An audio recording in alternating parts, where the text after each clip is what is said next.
के ठीक 11 बज रहे थे। हवेली की ऊंची छतों पर टंगे झूमर धीमी रोशनी दे रहे थे। बाहर हल्की हवा चल रही थी, जिससे खिड़कियों के शीशे कभी कभी कांप जाते थे। शादी का शोर अब थम चुका था। मेहमान जा चुके थे। पूरा घर जैसे अचानक थककर सो गया हो। कमरा फूलों से सजा हुआ था। गुलाब, रजनीगंधा और चमेली की खुशबू हवा में घुली हुई थी। चारों तरफ मोमबत्तियां टिमटिमा रही थीं और बिस्तर में रूबी देवी बैठी थी। उसके चेहरे पर हल्की थकान थी, लेकिन आंखों में अजीब सी चमक थी। वो बार बार दरवाजे की तरफ देख रही थी। धीरे से उसने खुद से कहा, इतनी देर क्यों कर रहे हैं? क्या सच में नर्वस हैं या फिर कोई और बात है जो वो मुझसे छुपा रहे हैं? तभी दरवाजे के बाहर कदमों की आहट हुई। दरवाजा धीरे से खुला और रोहन अंदर आया। चेहरे पर हल्की मुस्कान थी, लेकिन आंखों में भी झिझक साफ दिख रही थी। अंदर आ सकता हो या अभी भी मुझे इजाजत लेनी पड़ेगी? अब तो इजाजत आपकी ही है।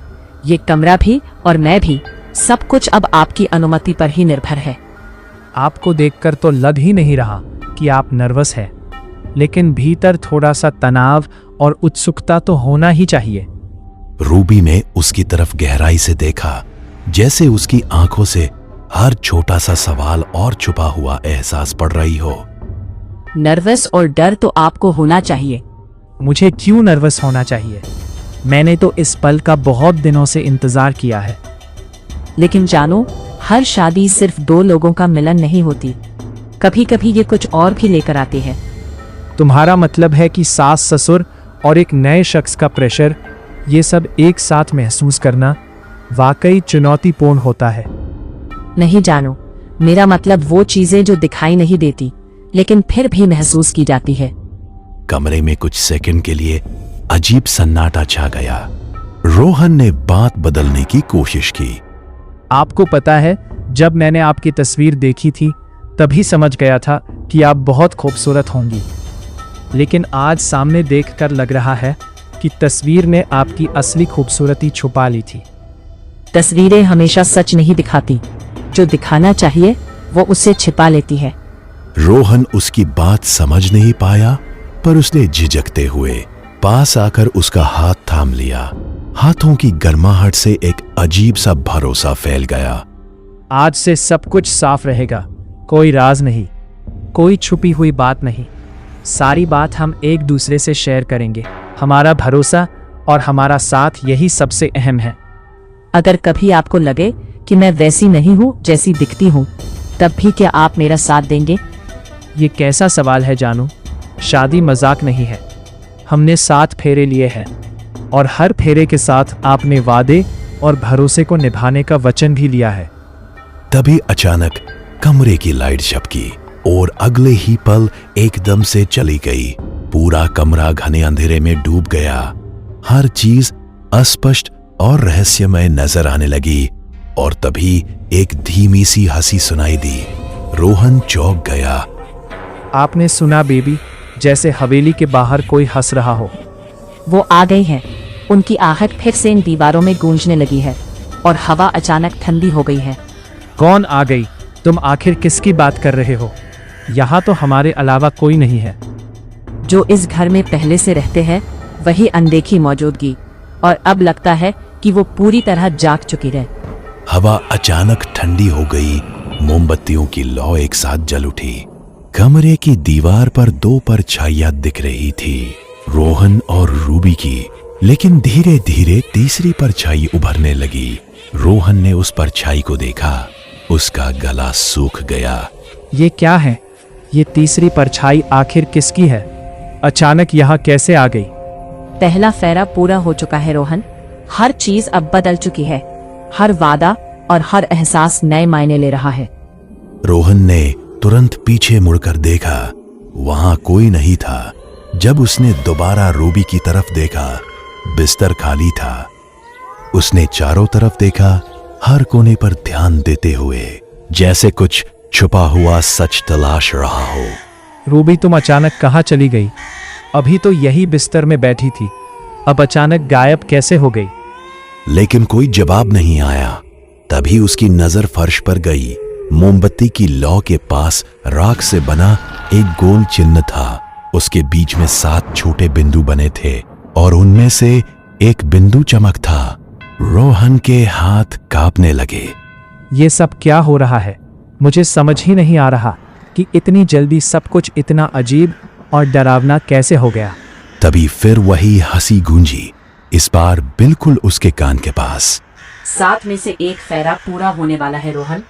उसने झटके से पीछे मुड़कर देखा, लेकिन वहां कोई नहीं था। फिर उसको आईने में साफ दिखा। रूबी उसके पीछे खड़ी थी, चेहरा शांत, आंखें काली और होठों पर हल्की मुस्कान। तभी आईने में खड़ी रूबी की परछाई बोली, अब खेल शुरू हुआ है और इस घर की दीवारें फिर से खून देखना चाहती हैं। हर कोना, हर साया अब किसी अनहोनी की तैयारी में लग रहा है। रोहन पलटा, लेकिन कमरा खाली था और हवेली के किसी कोने से पायल की बहुत धीमी आवाज आने लगी। ऐसी आवाज जो बताती थी कि इस शादी में दूल्हा दुल्हन अकेले नहीं थे, बल्कि किसी और ने भी 7 फेरों की गिनती शुरू कर दी थी। ये सब मेरे मन का भ्रम है। मैं थका हुआ हूँ, इसलिए शायद मेरा दिमाग मेरे साथ खेल कर रहा है। पीछे से वही धीमी हंसी फिर गूंजी। रोहन झटके से पलटा। कौन है वहां? सामने आओ। छुपकर क्यों हंस रहे हो? तुम्हारी ये हरकत मुझे झकझोर रही है। अचानक कमरे का दरवाजा खुद ब खुद खटकने लगा, जैसे बाहर कोई जोर से थपथपा रहा हो। रोहन ने कांपती आवाज में पूछा, कौन है बाहर जो इतनी रात में हमें डिस्टर्ब कर रही है? बाहर से एक औरत की आवाज आई, दरवाजा खोलो रोहन, मुझे अंदर आने दो। ये बहुत घना अंधेरा है। रोहन का चेहरा सफेद पड़ गया। वो आवाज रूबी की थी, लेकिन रूबी तो अभी उसके पीछे आईने में दिखी थी। उसने धीरे से कहा, अगर तुम बाहर हो रूबी, तो अंदर कौन था? कहीं तो मेरे साथ मजाक तो नहीं कर रही? उसने हिम्मत करके दरवाजे की कुंडी खोली। बाहर अंधेरा था, लेकिन फर्श पर पानी की बूंदें थीं, जैसे कोई भीगा हुआ अंदर आने की कोशिश कर रहा हो। रूबी, तुम कहाँ हो? अभी तो दरवाजे के पास थी, अब अचानक कहाँ चली गई? तभी पीछे से अचानक आवाज आई, मुझे ढूंढ रहे हो रोहन? मैं तो यही हूँ कमरे के अंदर। रोहन ने पीछे मुड़कर देखा।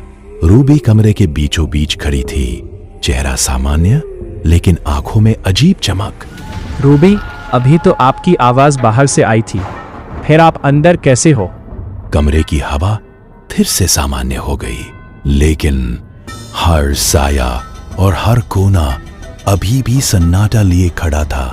रूबी धीरे धीरे उसके पास बढ़ी, जैसे हर कदम पर कुछ छुपा हुआ सच उजागर हो रहा हो। आपने देखा ना, पहला मेहमान जाग चुका है।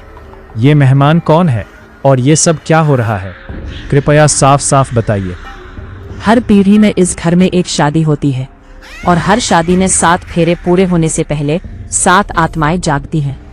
ये सब बकवास है, और यदि ऐसी बात थी तो आपने मुझसे ये सब छुपाया क्यों? क्योंकि अगर पहले बताती तो क्या आप मुझसे शादी करते? बस इसीलिए मुझे सच छिपाना पड़ा। रोहन चुप हो गया। कमरे की मोमबत्तियां अचानक एक साथ बुझ गई और अंधेरा और भी गहरा हो गया। फिर अचानक फर्श पर बने उस गोल चिन्ह से हल्की लाल रोशनी निकलने लगी। अब उसमें 2 बिंदु लाल हो चुके थे। रोहन घुटनों के बल जमीन पर गिर गया। ये दूसरा बिंदु क्यों चल रहा है? आखिर यहाँ हो क्या रहा है? क्योंकि दूसरा मेहमान अंदर आ चुका है और अब वो अपना कार्यक्रम शुरू करने वाला है। तभी कमरे की दीवार से खरोंचने की आवाज आई, जैसे नाखून पत्थर पर रगड़े जा रहे हो। रोहन ने दीवार की तरफ देखा। दीवार पर धीरे धीरे शब्द उभरने लगे, दूसरा फेरा खून से पूरा होगा। रोहन चीख पड़ा। वो पलटा और उसने देखा, उसके पीछे एक औरत खड़ी थी, सफेद साड़ी, आंखें खाली, और वह बेहद ही खूबसूरत थी। तुम कौन हो और तुम हमारे हवेली में क्या कर रही हो? मैं वो हूँ जो इस घर की पहली दुल्हन थी। तब ये हवेली हमारी हुआ करती थी। ये तुमने क्या किया? तुम्हें इस तरह बाहर नहीं आना चाहिए। औरत ने रूबी की तरफ देखा और गुस्से से बोली, तुमने वचन लिया था, तुमने ही तो दरवाजा खोला और अब मुझे ही गलत ठहरा रही हो। उसकी बात सुनकर रोहन डर गया। कौन सा दरवाजा और कौन सा वचन? तुम कहना क्या चाहती हो?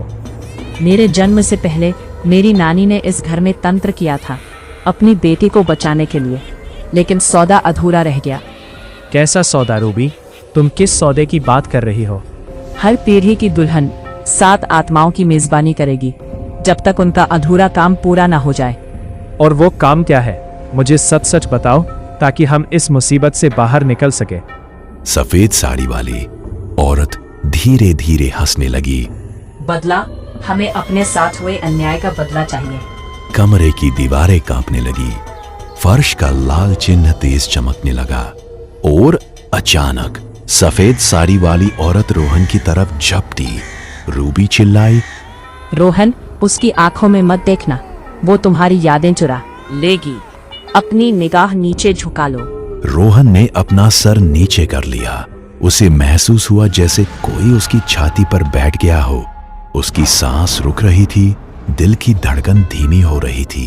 तभी रूबी ने तेज आवाज में कुछ मंत्र जैसा पढ़ना शुरू किया। ओम कालिकाय भैरवाय रुद्राय नमः। ओम कालिकाय भैरवाय रुद्राय नमः। मंत्र के उच्चारण से औरत चीखी, एक लंबी भयानक चीख, फिर अचानक सब शांत। कमरा फिर सामान्य हो गया। मोमबत्तियां खुद ब खुद जल उठी। फर्श पर अब 3 बिंदु चमकने लगे। अब ये 3 बिंदु कैसे चमक उठी? इसको बंद करने का क्या कोई रास्ता नहीं है? क्योंकि अब तीसरी आत्मा आ चुकी है। ये 7 आत्माएं हैं और वो बारी बारी से अपना प्रतिशोध ले रही है। आखिर ये सब कब तक चलेगा? मुझे सच सच बताओ। अभी 4 और नए चेहरे आएंगे और अगर 7 पूरे हो गए तो ये हवेली सिर्फ हवेली नहीं रहेगी, ये एक कब्रिस्तान बन जाएगा। तभी हवेली के बाहर कहीं से शंख की आवाज गूंजी, लेकिन वो शुभ नहीं लग रही थी। उसमें शोक था, उसमें चेतावनी थी। और उसी पल हवेली की छत पर किसी के दौड़ने की आवाज आने लगी, जैसे कोई तीसरा मेहमान नहीं बल्कि पूरा जुलूस जाग। ये सब बंद क्यों नहीं हो रहा? तुमने मंत्र पढ़ा था ना, फिर भी ये आवाजें क्यों आ रही हैं? मैंने सिर्फ उसे थोड़ी देर के लिए रोका है, खत्म नहीं किया, क्योंकि उन्हें खत्म करना मेरे बस में नहीं है। ये सब खत्म कैसे होगा? साफ साफ बताओ मुझे, अब कुछ मत छुपाओ। मेरी नानी इस हवेली में ब्याह कराई थी, ठीक मेरी तरह, लेकिन उनकी पहली रात को दूल्हा सुबह तक जिंदा नहीं बचा। छत की आवाज अचानक रुक गई। एकदम सन्नाटा, इतना गहरा कि कानों में सिर्फ अपनी धड़कन सुनाई दे। रोहन ने धीरे से पूछा, उस औरत ने क्या मांगा था? मुझे बताओ, ताकि हम उनकी इच्छा को पूरी करके उनसे हमेशा हमेशा के लिए पीछा छुड़ा सके। उसने कहा था कि इस घर में 7 दुल्हनों की मौत हुई थी और उनकी आत्माएं शांति नहीं पा सकी, क्योंकि उन्हें धोखा दिया गया था। कैसा धोखा? इन सब से शादी किया, इनके साथ मजे लिए और फिर उसी रात उन्हें मार दिया गया। ये सुनकर रोहन ने गुस्से में कहा, किसने किया ये सब? भला इतना बड़ा पाप कौन कर सकता है? इस घर के पहले मालिक ने। नानी ने डर के मारे तांत्रिक बुलाया। तांत्रिक ने कहा था कि आत्माएं तब तक शांत नहीं होंगी जब तक हर पीढ़ी की दुल्हन 7 फेरों के दौरान उन्हें बुलाकर उनका अधूरा वचन पूरा नहीं करेगी। कैसा वचन रूबी, जो सिर्फ हमारे बीच के भरोसे और प्रेम से नहीं, बल्कि इस हवेली की 7 आत्माओं के अधूरे इंतजार से जुड़ा है? उन्हें सच चाहिए। हर झूठ और छुपे हुए राज को उजागर करने से ही उनका वचन पूरा होगा। तभी कमरे का आईना खुद ब खुद दरक गया। दरारों में से काला धुआं निकलने लगा। रोहन पीछे हट गया। ये फिर शुरू हो गया। अब कौन सी नई मुसीबत आने वाली है? धुएं में एक चेहरा उभरा, लाल साड़ी पहने हुए, लेकिन उसकी त्वचा जली हुई थी। तुम फिर झूठ बोल रही हो, लेकिन इस हवेली की दीवारें झूठ नहीं सह सकती। हर रहस्य अब उजागर होने वाला है। फिर वो धीरे धीरे काले धुएं में बदलने लगी। उसका चेहरा धुंधला पड़ता गया और अगले ही पल वह उसी धुएं में घुलकर पूरी तरह गायब हो गई। तभी अंधेरे में अचानक 4 चमकते बिंदु उभर आए। ये 4 बिंदु अब तेजी से चमकने लगे, लेकिन अभी थोड़ी देर पहले तो सिर्फ 3 ही रोशनी दे रहे थे। फिर ये चौथा अचानक कहाँ से आ गया? रूबी के चेहरे का रंग उड़ गया। क्योंकि अब चौथी आत्मा जाग उठी है और अब वो अपना प्रतिशोध लेगी। तभी रोहन के सीने में तेज दर्द उठा। वो झुक गया। मुझे सांस नहीं आ रही। ऐसा लग रहा है जैसे कोई मेरे सीने को तेज से दबा रहा हो। नहीं, तुम्हें अभी नहीं ले जा सकते। अभी तो चौथा फेरा है, ऐसा नहीं हो सकता। तभी घने काले धुएं के बीच से धीरे धीरे एक चेहरा उभरने लगा, जैसे अंधेरा खुद आकार ले रहा हो। और उसका चेहरा इतना भयावह था कि एक नजर पड़ते ही रूह तक कांप उठे। चौथे फेरे में वचन दिया था सुख दुख में साथ निभाने का, अब उसका मतलब समझो। रोहन हाँफते हुए बोला, तुम लोग क्या चाहते हो? साफ साफ बोलो। ये लुका छिपी बंद करो। सातों दुल्हनों की सच्चाई उजागर करो और उस पहले मालिक का नाम हवेली की दीवारों पर खून से लिखो, तभी शांति मिलेगी। और अगर ऐसा नहीं किया तो क्या होगा? तो 7वां फेरा पूरा होते ही तुम्हारी सांसें बंद हो जाएंगी और अगली पीढ़ी का इंतजार शुरू हो जाएगा। कमरे की हवा जो कुछ पल पहले तक भारी और घुटन भरी हो चुकी थी, अचानक एकदम सामान्य हो गई। उसी के साथ वो साया भी गायब हो चुका था, जैसे वहां कभी कुछ था ही नहीं। ये सब सच है रूबी, या मैं सपना देख रहा हूँ जो किसी भी पल टूट जाएगा और मैं खुद को अपने ही डर के बीच खड़ा पाऊंगा? काश ये सपना होता रोहन, क्योंकि जो हो रहा है वो हकीकत है और इससे भागना अब हमारे बस में नहीं रहा। तुमने पहले क्यों नहीं बताया, जबकि तुम मुझे पहले भी बता सकती थी और शायद हम इस मुसीबत से बच सकते थे। क्योंकि हर बार जब नानी ने सच बताने की कोशिश की, दूल्हा शादी से पहले ही मर गया। रोहन चुप हो गया। कुछ पल बाद उसने दृढ़ आवाज में बोला, तो हम डर कर बैठेंगे नहीं। अगर उन्हें सच चाहिए तो हम उस सच को हर हाल में ढूंढेंगे, चाहे इसके लिए हमें इस अंधेरे की गहराइयों में ही क्यों ना उतरना पड़े। क्या तुम भागोगे नहीं?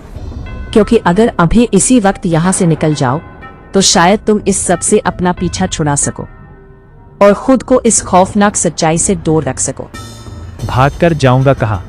अगर ये आत्माएं सच में बंधी हैं तो यकीन मानो दीवारों के बाहर भी ये मेरा पीछा नहीं छोड़ेंगी और हर साये में मुझे ढूंढ ही लेंगी। रोहन की बात सुनकर रुचि को एहसास हुआ कि उसने सही लड़के से शादी की है। अचानक हवेली के नीचे से घंटियों की आवाज आने लगी, धीमी लेकिन लगातार आ रही थी, जैसे कोई तहखाने में पूजा कर रहा हो। रोहन ने पूछा, ये आवाज आखिर कहाँ से आ रही है, जो हर कोने से टकराकर सीधे दिल में उतर रही है और मुझे बेचैन कर रही है? तहखाने से आवाज आ रही है, वहीं नीचे अंधेरे में, जहाँ सालों से कोई गया तक नहीं। वहाँ आखिर है क्या जो इस सन्नाटे को चीरकर हमें पुकार रहा है? वहीं से सब शुरू हुआ था, उसी तहखाने की गहराई से, जहाँ पहली बार कुछ ऐसा हुआ था जिसे आज तक कोई भूल नहीं पाया। उसकी आंखों का डर अब दृढ़ता में बदल चुका था और उसने भारी मन से दरवाजे की तरफ अपने कदम बढ़ा दिए, मानो वह जानता हो कि उस दरवाजे के पार ही उसके हर सवाल का जवाब छिपा है। रोहन ने दीवार पर टंगा पुराना लालटेन उठाया। उसकी लौ कांप रही थी, जैसे उसे भी नीचे जाने से डर लग रहा हो। दोनों धीरे धीरे सीढ़ियां उतरने लगे। हवा में सीलन की गंध थी, दीवारों पर नमी थी और जैसे जैसे वो नीचे उतरते गए तापमान गिरता गया। सीढ़ियों के अंत में एक भारी लोहे का दरवाजा था। जंग लगा हुआ बीच में वही गोल चिन्ह बना था, जिसमें 7 बिंदु थे, लेकिन यहाँ 5 बिंदु चमक रहे थे। ये कैसे हो सकता है? ऊपर तो 4 बिंदु चमक रहे थे, अब ये 5वां कैसे चमक उठा? इसका मतलब है 5वें फेरे वाली आत्मा पहले से ही जाग चुकी है, हमारे आने से पहले। तभी बंद दरवाजे के अंदर से एक भारी गूंजती हुई आवाज सुनाई दी। आ गए तुम दोनों, आखिरकार तुम्हें यहाँ तक आने में इतना समय लग ही गया। रोहन ने हिम्मत करके पूछा, कौन है अंदर जो इस अंधेरे के पीछे छिपकर हमसे बातें कर रहा है। जो तुम खोज रहे हो वही इस दरवाजे के पीछे तुम्हारा इंतजार कर रही है। रोहन ने दरवाजा को धक्का दिया। दरवाजा खुद ब खुद खुल गया। अंदर बड़ा कमरा था, बीच में एक हवन कुंड, चारों तरफ दीवारों पर पुराने चित्र और हर चित्र में एक दुल्हन, 7 चित्र, लेकिन आखिरी चित्र खाली था। ये 7वां चित्र खाली क्यों है, जबकि बाकी सभी में चेहरे साफ नजर आ रहे हैं और उनकी आंखें जैसे हमें घूर रही है। पीछे से आवाज आई, क्योंकि वो अभी जिंदा है और जब तक उसकी सांसें चल रही है ये चित्र अधूरा ही रहेगा। दोनों ने धीरे धीरे पलट कर देखा और घने अंधेरे को चीरती हुई एक बूढ़ी औरत आगे बढ़ती दिखाई दी। उसका चेहरा गहरी झुर्रियों से भरा था, आंखें धसी हुई मगर अजीब चमक लिए हुए, और सबसे डरावनी बात यह थी कि वो कोई परछाई नहीं बल्कि सचमुच जिंदा थी। ये यहाँ कैसे आ गई, जबकि सबने कहा था कि वो इस दुनिया में नहीं रही। तुम सोचते थे मैं मर चुकी हूँ, लेकिन कुछ लोग इतने आसान से नहीं मरते। आपने तो कहा था कि ये सब खत्म हो चुका है और अब कोई खतरा नहीं रहा। खत्म नहीं हुआ, बस कुछ समय के लिए टल गया था और तुम दोनों को तैयार होने का मौका दिया गया था। आपने सच पहले क्यों नहीं बताया नानी? क्योंकि हर सच सुनने की एक कीमत होती है और वो कीमत अक्सर उम्मीद से कहीं ज्यादा भारी पड़ती है। वो कीमत मैं चुकाऊंगा, चाहे जो भी हो। अब पीछे हटने का सवाल ही नहीं। नानी ने उसकी तरफ गहराई से घूर कर देखा, जैसे उसकी आत्मा तक झांक रही हो। तुम वो कीमत पहले से चुका रहे हो, बस तुम्हें अभी इसका एहसास नहीं है। अचानक दीवारों पर लगे चित्र हिलने लगे। पहली दुल्हन की तस्वीर से खून टपकने लगा। रूबी चीख उठी, ये क्या हो रहा है? आखिर हमारे चारों तरफ का दृश्य अचानक कैसे बदलने लगा? 7 दुल्हनों को इस हवेली के मालिक ने शादी की रात मार दिया था ताकि उसकी संपत्ति किसी और के नाम ना हो सके। उसने वचन तोड़े और उनका खून इसी तहखाने में बहाया था। नानी की बात सुनकर रोहन को एहसास हुआ कि उन आत्माओं का बदला लेना स्वाभाविक है। नानी, उन्हें इंसाफ चाहिए, क्योंकि जो उनके साथ हुआ वो अधूरा और अन्याय से भरा था। इंसाफ नहीं, उन्हें आत्मा का संतुलन चाहिए ताकि जो बंधन उन्हें इस अंधेरे में रोके हुए हैं वो हमेशा के लिए टूट सके। वो कैसे मिलेगा? आखिर क्या करना होगा जिससे उनकी भटकती आत्माओं को शांति मिल सके? जिस तरह खून से वचन तोड़ा गया था उसी तरह खून से उसे पूरा करना होगा। रोहन गुस्से और डर से भरकर चिल्लाया, ये पागलपन है। किसी की मुक्ति के लिए किसी और की जिंदगी दांव पर लगाना कैसे सही हो सकता है? तभी हवन कुंड की आग खुद ब खुद जल उठी। हवा भारी हो गई। दीवारों से 7 परछाइयां निकलने लगी। एक एक करके कमरे में अब 7 दुल्हनों की आकृतियां फैल गई। लेकिन तभी 7वीं परछाई का रूप बदल गया। वो कोई और नहीं बल्कि रूबी की परछाई थी, जिसे देखकर रूबी चीख उठी। नहीं, ऐसा नहीं हो सकता। ये जो तुम मुझे दिखा रहे हो वो मेरी सच्चाई नहीं है। कृपया इसे मेरे सामने से हटाओ। 7वां चित्र हमेशा पहले से तय होता है। कोई भी उससे बच नहीं पाता, चाहे जितनी कोशिश कर ले। नानी ने कठोर और अटल स्वर में कहा, समय बहुत कम है। अगर सूरज निकल आया और फैसला नहीं हुआ तो 7 आत्माएं खुद अपना रास्ता चुन लेंगी। आपकी बात का मतलब क्या है? जो भी बात है साफ साफ बताइए। मतलब वो तुम दोनों को अपने साथ ले जाएंगी और फिर तुम दोनों इसी हवेली में हमेशा हमेशा के लिए कैद हो जाएंगे। हम कोई और रास्ता ढूंढ सकते हैं, ऐसा तरीका जहां किसी की जान दांव पर ना लगे और फिर भी ये अभिशाप खत्म हो जाए। रोहन ने 7 परछाइयों की तरफ मुड़कर देखा। उसकी आंखों में डर के साथ अब जिद भी साफ झलक रही थी। अगर तुम्हें मुक्ति चाहिए तो मैं सच उजागर करूंगा। पहले उस मालिक का नाम बताओ जिसने तुम्हारे साथ गलत किया। मैं उसके बुरे कारनामे दुनिया के सामने लाऊंगा। परछाइयां अचानक खामोश हो गई, जैसे किसी भूले हुए नाम ने उन्हें भी सन्न कर दिया हो। तभी गाढ़े खून से एक नाम उभरा, वीर प्रताप। रोहन ने जोर से कहा, इसका मतलब वीर प्रताप ने तुम्हारे साथ गलत किया था और तुम्हारे सच को दुनिया से छिपाया। परछाइयां तड़पने लगी। अब उसमें गुस्सा कम लेकिन दर्द ज्यादा था। हाँ, इसी आदमी ने हमारे सच को छुपाया है और हमारी मौत को आत्महत्या का नाम दे दिया। मैं तुम्हें वचन देता हूँ, ये सच बाहर जाएगा और ये हवेली उस सच की गवाह बनेगी। अचानक दीवार पर बना 7वां चित्र मिट गया। अब तहखाना शांत हो गया। कुछ पल बाद पहली परछाई की हल्की आवाज में बोली, अगर सूरज निकलने से पहले हमारा सच इस दुनिया के सामने उजागर हो गया, अगर लोगों ने हमारी पीड़ा, हमारा दर्द और हमारे साथ हुई नाइंसाफी को सच मान लिया, तो शायद सदियों से बंधी हमारी आत्माएं इस बंधन से मुक्त हो जाएंगी और हमें आखिरकार शांति मिल पाएगी। तुम अब चिंता छोड़ दो। मैं वचन देता हूँ कि सूरज की पहली किरण धरती को छूने से पहले ही तुम्हारी सच्चाई को दुनिया के सामने उजागर कर दूंगा। अचानक सब कुछ सामान्य हो गया। हवन कुंड बुझ चुका था। दीवारों पर चित्र स्थिर हो गए। तहखाने में सन्नाटा था, लेकिन वो शांत सन्नाटा नहीं, फैसला होने से पहले वाला सन्नाटा था। सुबह होने वाली है। अगर सूरज पूरी तरह निकल आया और हमने उनका सच नहीं उजागर किया तो 7वां फेरा पूरा हो जाएगा। नानी हड़बड़ाते हुए दूसरे कमरे की ओर दौड़ी, जहां सालों पुराने कागजात सुरक्षित रखे थे। अलमारी के अंदर हाथ डालकर उन्होंने एक धूल से सना सफेद बड़ा कागज निकाला और जल्दी जल्दी कदम बढ़ाती हुई रोहन के पास आई और उसे रोहन के हाथों में थमा दिया। ये हवेली की असली रजिस्ट्री है। वीर प्रताप ने अपनी 7 पत्नियों की संपत्ति हड़पने के लिए फर्जी दस्तावेज बनाए थे। अगर ये बाहर गया तो उसका नाम इतिहास में हत्यारे के रूप में दर्ज होगा।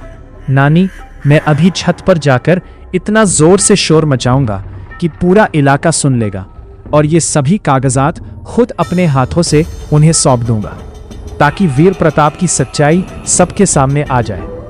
रोहन तेजी से हवेली की सीढ़ियां चढ़ता हुआ छत पर पहुंचा। उसके कदमों की आहट तक घबराई हुई थी और अगले ही पल उसने सारे कागजात हवा में उछाल दिए, जो भोर की धुंधलाहट में उड़ते हुए चारों तरफ बिखरने लगे। सुनो सुनो, मेरी बात ध्यान से सुनो। जल्दी से अपने अपने घरों से बाहर निकलो। मुझे तुम्हें एक बहुत बड़ा सच बताना है। उसकी तेज पुकार सुनकर पड़ोसी घबराए हुए अपने घरों से बाहर निकलने लगे। जब उन्होंने जमीन पर गिरे उन कागजातों को उठाया तो उनके चेहरों का रंग धीरे धीरे उड़ने लगा, जैसे हर पन्ना कोई ऐसा राज खोल रहा हो जिसकी कल्पना भी उन्होंने कभी नहीं की थी। वीर प्रताप ऐसा कैसे कर सकता है? उसने 1-2 नहीं बल्कि 7 लड़कियों को जिंदा मार दिया, इतनी निर्दयता और बेरहमी के साथ कि सोचकर ही रूह कांप जाए। सूरज की पहली किरण तहखाने के दरवाजे से अंदर आई। जैसे ही रोशनी हवन कुंड पर पड़ी, नीली लपट खुद ब खुद जल उठी। 7 परछाइयां एक साथ प्रकट हो गई।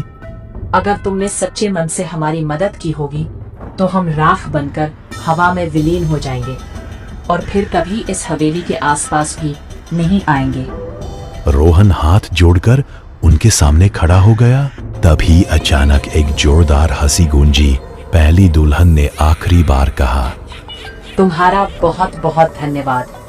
अब हम प्रतीक्षा में नहीं रहेंगे कि कोई सच्चा इंसान आएगा और हमें हमेशा हमेशा के लिए मुक्त कराएगा। अब हम पूरी तरह से मुक्त हो गए।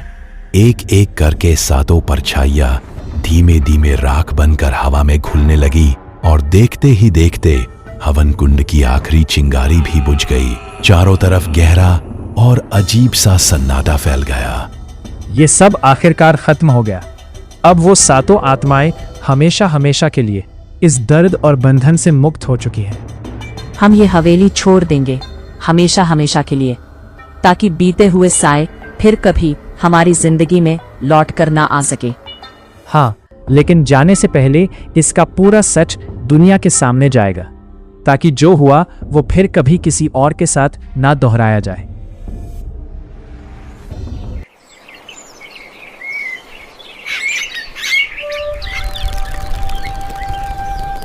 सुबह पूरी तरह हो चुकी थी। तहखाने का दरवाजा अपने आप खुल गया, जैसे हवेली खुद कह रही हो, अब तुम आजाद हो। कुछ महीने बाद हवेली सरकारी सील में बंद कर दी गई। अखबारों में खबर छपी। काका, जो आप 7 दुल्हनों के बारे में बता रहे थे, वो आत्महत्या नहीं थी। उस घटना के पीछे कोई गहरा सच छिपा है, जिसे अब तक सबसे छुपाया गया है। बेटा, जो सच तुम खोज रहे हो ना, वो इतना आसान नहीं है। कई बार सच्चाई जानकर इंसान खुद ही डर जाता है, और कुछ राज ऐसे होते हैं जिन्हें दबा रहना ही बेहतर समझा जाता है। अरे काका, अब तो अखबारों में भी साफ साफ खबर छप चुकी है कि वीर प्रताप ने ही उन्हें जिंदा तहखाने में बंद कर दिया था, और सालों तक इस सच्चाई को आत्महत्या का नाम देकर दबाए रखा गया। अरे बेटा, ये तो बहुत बुरा हुआ था उन 7 दुल्हनों के साथ। उन्होंने तो नए जीवन के सपने सजोए थे, पर किस्मत ने उनके साथ ऐसा क्रूर खेल खेल दिया जिसकी कल्पना भी नहीं की जा सकती। वीर प्रताप का नाम इतिहास में हत्यारे के रूप में दर्ज हुआ, और उस हवेली को स्मारक बना दिया गया। रोहन और रूबी ने उस जगह को आखिरी बार देखा।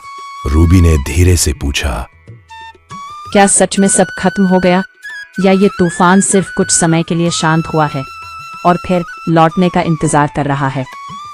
अगर हम अपना वचन निभाते रहे, सच्चाई से मुंह ना मोड़ेंगे, तब ये सब सच में हमेशा के लिए खत्म हो जाएगा। हवा हल्के से चली, और दूर कहीं बहुत दूर जैसे 7 पायले एक साथ हंसी हों। लेकिन इस बार वो हंसी डर की नहीं, मुक्ति की थी। और हवेली की दीवारें जो कभी खून की गवाह थी, अब सिर्फ इस बात की गवाह बन चुकी थी कि जब कोई सच बोलने की हिम्मत करता है, तो सबसे पुराना श्राप भी टूट सकता है। और 7 फेरों की कहानी आखिरकार 7 आत्माओं की शांति में बदल सकती है।